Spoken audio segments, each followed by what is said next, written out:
अस्सलाम वालेकुम दोस्तों, इनसाइड पे मौजूद फखर में खुश आमदीद। पाकिस्तानी फौज की 3 अहम स्ट्राइक कोर्स को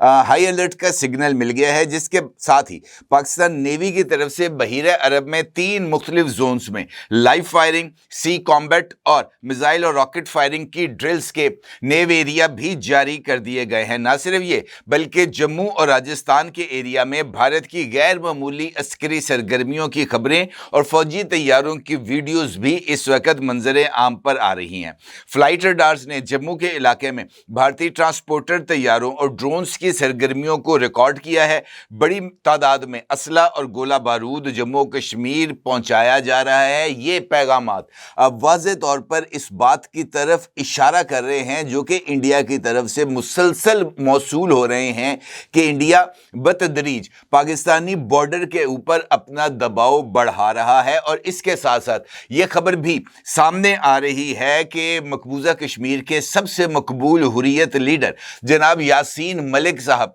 जो कि इस वक्त इंडियन तहाड़ जेल में कैद हैं, उनके खिलाफ भी मुकदमे में तेजी लाई जा रही है और उनको सजाए मौत दिलवाने के लिए इस वक्त इंडियन हुकूमत बहुत ही ज़्यादा सरगर्म है। इसका मतलब ये है कि अगर इन तमाम वाक़यात के ताने बानों को जोड़ा जाए तो ये एक तस्वीर सामने आती है जिसमें एक जानिब मकबूजा कश्मीर में ये जो हुर्रियत कॉन्फ्रेंस है, जिसके अंदर मकबूजा कश्मीर में जो तमाम हुर्रियत पसंद जमातें मौजूद थीं, उन तमाम लीडर्स को एक एक करके मंजर से हटाकर इनफैक्ट वहाँ पर जो आज़ादी की तहरीक चल रही है उसको दबाना, और उसके साथ साथ ऐसे मौके पर जब मकबूजा कश्मीर में भारतीय अवाम और ये जो भारतीय हुकूमत है इसके खिलाफ लावा पक रहा हो, एक मकबूल हुर्रियत लीडर को सजा सुनाकर उसको मंजर आम से हटाते हुए पाकिस्तानी बॉर्डर के ऊपर मिलिट्री बिल्डअप करना, ये भी एक वाज़ेह पैगाम है कि जनाब सूरत हाल अब ख़ास तौर पर ऐसे मुकाम पर या ऐसी नहज पर आ गई है जहां पर ख़तरे के अलार्म जो हैं वो बड़े ज़ोर शोर के साथ बज रहे हैं। ताज़ा तरीन डेवलपमेंट में तहाड़ जेल में जो जारी कार्रवाई है जनाब यासीन मलिक साहब के खिलाफ, जिसमें उनके ऊपर इंडियन एयरफोर्स से ताल्लुक़ रखने वाले 3 अफसरों और जवानों को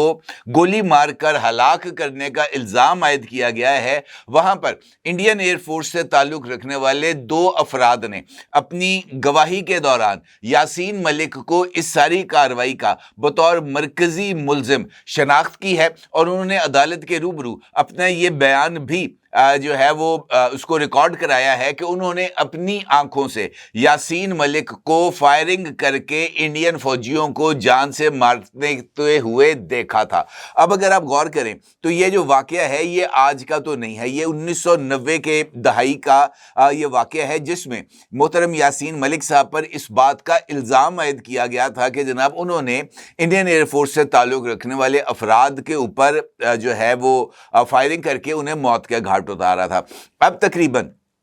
25 साल गुजर चुके हैं इस वाक़े को, लेकिन इसकी जो तहकीकात हैं वो ख़त्म होने का नाम नहीं ले रही। और अलबत्ता ये बात ज़रूर है कि मुख्तलिफ हीले बहानों के ज़रिए जो इंडियन गवर्नमेंट है उसने मकबूजा कश्मीर की जो आल पार्टीज़ हुर्रियत कॉन्फ्रेंस और हुर्रियत कॉन्फ्रेंस के जो सरकर्दा रहनुमा हैं उनके ऊपर अरसाए हयात को तंग कर रखा है। हद तो ये है कि मीर वाइस उमर फारूक साहब, जो कि हुर्रियत कॉन्फ्रेंस के चेयरमैन भी रह चुके हैं, उनको अपने घर से बाहर निकलने की इजाज़त नहीं है। हद तो ये है कि एक तवील अरसे से मकबूजा कश्मीर में नमाज जुमा की अदायगी के लिए मीर वाइस उमर फारूक को जामिया मस्जिद श्रीनगर तक जाने की इजाज़त भी नहीं दी जा रही। तो आप इससे अंदाज़ा लगा सकते हैं कि मकबूजा कश्मीर में इस वक्त जुल्म सितम का क्या बाजार गर्म है। इसके साथ साथ अगर मैं आपसे जंग के हवाले से बात करूं तो मामलात संगीन होते हुए नजर आ रहे हैं। भारतीय फौज की नकलो हरकत, रिवर क्रॉसिंग ड्रिल्स, BMP-2 कॉन्वाइस और भारतीय जनरल के धमकी अमेज बयान, और दूसरी जानिब पाकिस्तान की मशकें, लाइव फायरिंग ड्रिल्स और नेव एरिया वार्निंग्स, आर्टिलरी और नेवी कॉरिडोर्स का मुसलसल एक्टिवेट होना, ये मुसलसल इस बात की तरफ इशारा कर रहा है कि दोनों मुल्क जंग की रिहर्सल कर रहे हैं। और इस वक्त दोनों मुल्क प्री वॉर पोजीशनिंग पर आ चुके हैं और सबसे इम्पॉर्टेंट एस्पेक्ट ये है कि पाकिस्तान की जो रिस्पांस स्ट्रेटजी है वो तय हो चुकी है। गुज़िश्ता वीडियो में मैंने आपके सामने भारतीय लेफ्टिनेंट जनरल मनोज कातियार का एक खिताब आपके साथ शेयर किया था, जिसमें उन्होंने वाज़ेह तौर पर पाकिस्तान के ऊपर हर तरह का असला इस्तेमाल करने की उन्होंने खुली धमकी दी थी। ये पहली मर्तबा है कि ऑन रिकॉर्ड किसी इंडियन जनरल और ख़ास तौर पर वेस्टर्न कमांड को लीड करने वाले जनरल की तरफ से ये बयान सामने आया है, जिसमें उसने पाकिस्तान के खिलाफ मुमकिना जंग में न्यूक्लियर हथियारों समेत केमिकल और बायोलॉजिकल वेपन्स को भी इस्तेमाल करने की धमकी दी थी। इसका मतलब ये है कि इंडिया के अंदर ये सोच प्रिवेल कर रही है कि पाकिस्तान पर हमला करना है और हमला करके पाकिस्तान के जो धमकी दी गई थी ना माजी में, ये जो Indian chief of army staff हैं कि जनाब हम नक्शे से मिटा देंगे पाकिस्तान को, तो उसके लिए वो हर एक हरबा इस्तेमाल करने के लिए तैयार हैं। और चूंकि जनरल मनोज कातियार जम्मू से लेकर राजस्थान तक और भारतीय पंजाब वाली ये जो सारी की सारी सरहद है इसको लीड करते हैं, तो इसका मतलब ये है कि हकीकी खतरा जंग का line of control, working boundary और इंटरनेशनल बॉर्डर के ऊपर मौजूद है। और ये वजह है कि पाकिस्तान की तरफ से जो उनकी रिस्पांस फोर्सेस है उनको भी मुकम्मल तौर पर तैयार कर दिया गया है और उनको इस हवाले से जो रेड अलर्ट्स हैं वो दिए जा चुके हैं। अगर आपको याद हो, जो इंडियन जनरल थे लेफ्टिनेंट जनरल मनोज कातियार, उन्होंने वाज़ेह तौर पर इस बात का इजहार किया था कि रावी, सतलुज और चनाब इन तीनों दरियाओं को अबूर करने के लिए इंडियन फौज मशकें कर भी रही है और उनका इस बात का एतराफ़ भी किया उन्होंने कि ये सलाहियत हम रखते भी हैं और हम अपनी इस सलाहियत को और ज़्यादा बेहतर बना रहे हैं ताकि इन तीनों दरियाओं को पार करके हम पाकिस्तानी हदूद के अंदर दाखिल होकर कार्रवाइयाँ करें। और ये स्ट्रेटेजिक जो वाटर बैरियर है पाकिस्तान और इंडिया के दरमियान, इनफैक्ट ये पाकिस्तान की पहली डिफेंस लाइन है। इसका मतलब ये है कि इंडियन ये जो फौजी सरबराह हैं उनका महज ये एक बयान या एक धमकी नहीं है, बल्कि ये एक स्ट्रेटेजिक मैसेज है पाकिस्तान के लिए कि हम आपके ऊपर कार्रवाई करने, आपकी सरजमीन में दाखिल होने और वहाँ पर फैसला कुन लड़ाई लड़ने के लिए तैयार हैं। अब मैं अगर आपसे ये कहूँ कि इंडिया अपनी कोल्ड स्ट्राइक डॉक्ट्रिन से पर आ चुका है, जो उसने कोल्ड स्टार्ट डॉक्ट्रिन की थी उसको अब नेक्स्ट वर्जन के अंदर कोल्ड स्ट्राइक डॉक्ट्रिन में शामिल कर लिया गया है। तो इसका बुनियादी मकसद फॉरवर्ड थ्रस्ट में इजाफा करना है, ड्रोन गाइडेड आर्टिलरी को मैदान में उतारना है और उसके साथ साथ मैकेनाइज्ड यूनिट के साथ लिमिटेड स्कोप ऑफ वॉर को क्रिएट करना है और इस बात को यकीनी बनाना है कि पाकिस्तानी हदूद के अंदर कार्रवाई इस कदर तेज़ रफ्तारी से की जाए कि किसी भी आलमी ताकत को मुदाखलत का मौका मिलने से पहले इंडिया अपने ऑब्जेक्टिव्स को हासिल कर ले। ये इनफैक्ट उनका इस वक्त जो जंगी नज़रिया है वो इसी बात पर बेस कर रहा है। लेकिन पाकिस्तान खामोश बैठा है, इसका जवाब तो है यकीनी तौर पर नहीं। और पाकिस्तान ने अपने जो रिस्पांस का जवाब है वो नेव एरिया 10536/25 लाइव वेपन फायरिंग्स, नेव एरिया 10540/25 कॉम्बैट एक्सरसाइजेस बॉक्स, नेव एरिया 10545/25 मिसाइल कंपैटिबल सी कॉरिडोर, ये 3 नेवी आर्स को जारी करके पाकिस्तान ने अपनी रेडीनेस का सबूत दिया है। और ये जो तीनों वार्निंग्स जो कि पाकिस्तान की तरफ से दी गई हैं, ये वाज़ेह तौर पर इस बात से आगाह कर रही हैं कि समंदर में live fire, missile trajectory corridors और नेवल एयर इंटीग्रेशन, ये तीनों काम पाकिस्तान अपनी बहरी हदूद के अंदर कर रहा है। और इसके साथ साथ पाकिस्तान एयर फोर्स की तरफ से भी जो फ़ज़ाई एक्टिविटीज़ हैं वो जारी हैं, जिनमें हेलीबॉर्न ड्रिल्स,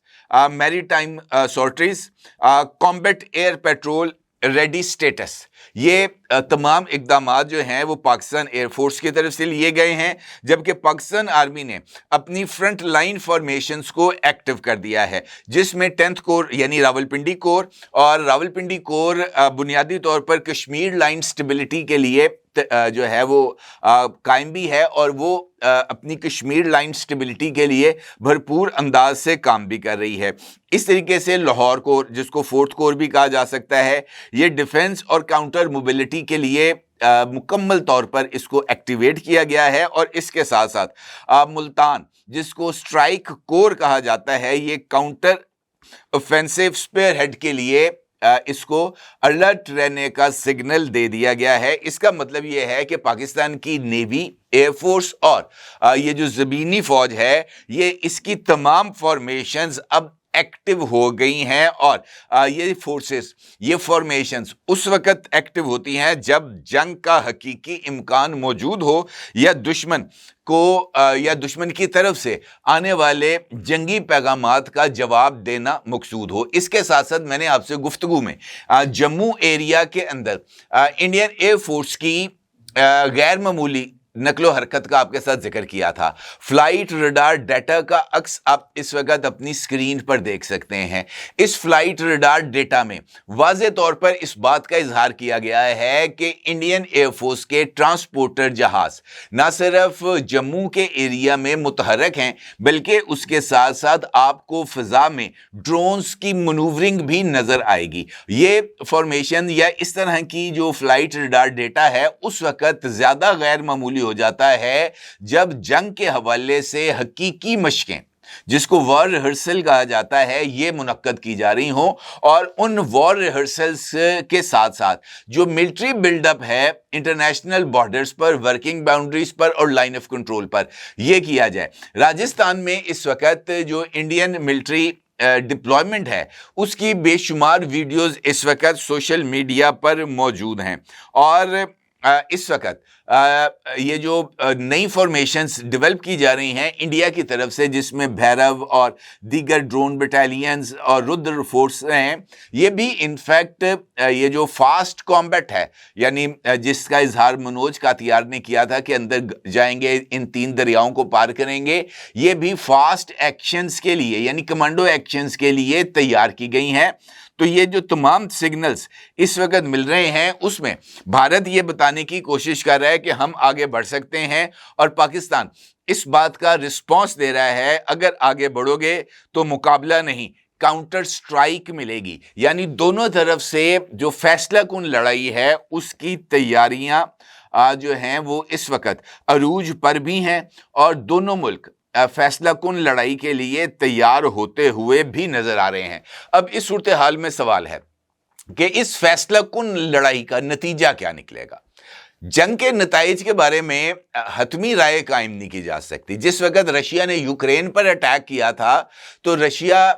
کی فوج کا یہ خیال تھا کہ وہ محض 1 ہفتے کے اندر اپنے جو آبجیکٹیوز ہیں وہ حاصل بھی کر لیں گے، اور یوکرین سے ڈونباس کا ایریا اس کو اپنے اندر شامل بھی کر لیں گے، اور وہ تمام ایریاز جس پر روس تسلط چاہتا تھا یوکرین سے، اس کو اپنی ٹیریٹری میں شامل کرنا چاہتا تھا، ان کا یہ ماننا تھا کہ یہ محض 7 سے 10 دن کے اندر ہم اپنے تمام آبجیکٹیوز کو حاصل کر لیں گے۔ 3 سال ہو گئے، 3 سال کے بعد اب بھی رشیا اپنے آبجیکٹیوز پر جو ہے نا وہ 100% کامیاب نہیں ہو سکا۔ ڈونباس کا ایریا ابھی تک روس فتح نہیں کر سکا۔ تو اس کا مطلب یہ ہے کہ جنگ کے بارے میں حتمی نتائج کو عکس کرنا قطعی طور پر ممکن نہیں ہوتا۔ عمومی طور پر محض جو ہے نا وہ قیاس آرائیاں ہی کی جا سکتی ہیں، یا پلاننگز کی بنیاد کے اوپر رائے دی جاتی ہے۔ جس طریقے سے انڈیا نے یہ رائے قائم کر رکھی ہے کہ جیسے ہی وہ پاکستانی سرحد سے حملہ کرے گا تو پاکستان کے اندر فتنہ الہندوستان اور فتنہ الخوارج وہ ایکٹیویٹ ہو کر پاکستانی فوج کو خیبر پختونخوا اور بلوچستان میں مصروف کر دیں گے، اور ان کا یہ ماننا ہے کہ یہ جو 2 فرنٹ وار پاکستان کے سر پر مسلط کی جائے گی، اس کے نتیجے میں پاکستان کی فوجی صلاحیت 2 حصوں میں تقسیم ہو جائے گی، اور چونکہ فوجی صلاحیت اور یہ جو جنگی ہتھیار ہیں یہ 2 حصوں میں تقسیم ہو جائیں گے، تو لہٰذا انڈیا کو اپنے اپنے آبجیکٹیوز کو حاصل کرنے میں آسانی ہوگی۔ لیکن یہاں پر یہ بات بھی قابل ذکر ہے کہ چائنا نے ایک سے زائد مرتبہ ریسنٹلی 2 دن پہلے اسی بات کا اظہار کیا ہے کہ چائنا پاکستان کے ساتھ کھڑا ہے، ہر حال میں کھڑا ہے، اور اس بات کا اعلان بھی چائنا کی طرف سے ایک سے زائد مرتبہ کیا جا چکا ہے کہ وہ پاکستان کی ٹیریٹوریل انٹیگریٹی کے لیے ہر طرح سے پاکستان کو سپورٹ کرے گا۔ اس کا مطلب یہ ہے کہ پاکستان کی علاقائی سالمیت کا تحفظ چائنا کے ایجنڈے میں شامل ہے، اور مئی میں جو 4 دن کی لڑائی ہوئی تھی اس میں بھی دنیا نے دیکھ لیا تھا کہ چائنا نے کس طریقے سے پاکستان کی مدد کی تھی۔ اب بھی مجھے اس بات پہ کوئی شبہ نہیں ہے کہ یہ جنگ جس کی تیاریاں انڈیا کر رہا ہے یہ ہو کر رہے گی، اور مجھے اس بات میں بھی کوئی شبہ نہیں کہ پاکستان بھرپور انداز میں جواب دے گا، اس طرح جواب دے گا کہ انڈیا نے سوچا بھی نہیں ہوگا۔ اور اس بات میں بھی کوئی شک نہیں ہے کہ چائنا ہمیشہ کی طرح پاکستان کے ساتھ کھڑا بھی رہے گا اور ہر مشکل وقت میں پاکستان کا ساتھ بھی دے گا۔ اور چائنا نے جس ریزولو کا اظہار کیا ہے کہ پاکستان کی علاقائی سالمیت کو وہ یقینی بنائے گا، وہ اپنے اس ریزولو پر قائم بھی رہے گا اور اس امتحان میں بھی کھرا اترے گا۔ لہٰذا جنگی تیاریاں اپنی جگہ پر، لیکن پاکستان کی طرف سے جو رسپانس کیلکولیٹ کر کے آگاہ کیا گیا ہے، یہ جو 3 اسٹرائک کورس کو ریڈ الرٹ کیا گیا ہے، ان کو سگنل دیا گیا ہے تیار رہنے کا، اور اس کے ساتھ ساتھ نیوی کے اندر بھی 3 زونز کو اوپن کیا گیا ہے 3 فائرنگ رینجز کے آپریشنل ہونے کے بعد۔ تو یہ پاکستان کا واضح پیغام ہے کہ ہم کو کمزور سمجھنے کی غلطی نہ کرنا، کبھی بھی نہ کرنا، یہ مہنگی پڑیں گی اور بھاری بھی پڑیں گی۔ اپنی جگہ ضرور اظہار کیجیے گا۔ آپ کو بہت شکریہ، اللہ حافظ۔ کیا آپ ایک بزنس اونر ہیں اور چاہتے ہیں کہ آپ کا برانڈ زیادہ سے زیادہ لوگوں تک پہنچے؟ ہمارے پاس ہے آپ کے لیے ایک بہترین موقع۔ ہمارے یوٹیوب چینل پر روزانہ ہزاروں لوگ ویڈیوز دیکھتے ہیں۔ یہ وہی لوگ ہیں جو باخبر، باشعور اور فیصلہ کرنے والے ہیں۔ اب آپ اپنے بزنس کو براہ راست ہمارے یوٹیوب چینل پر پروموٹ کر سکتے ہیں۔ پروڈکٹ پلیسمنٹ اور اسپانسرڈ سیگمنٹس کے ذریعے آپ اپنے برانڈ کو لاکھوں پوٹینشیل کسٹمرز تک پہنچا سکتے ہیں۔ تو دیر کس بات کی؟ آج ہی اپنے بزنس کو نئے لیول پر لے جائیں۔ For more information, call us 9233 8122 280.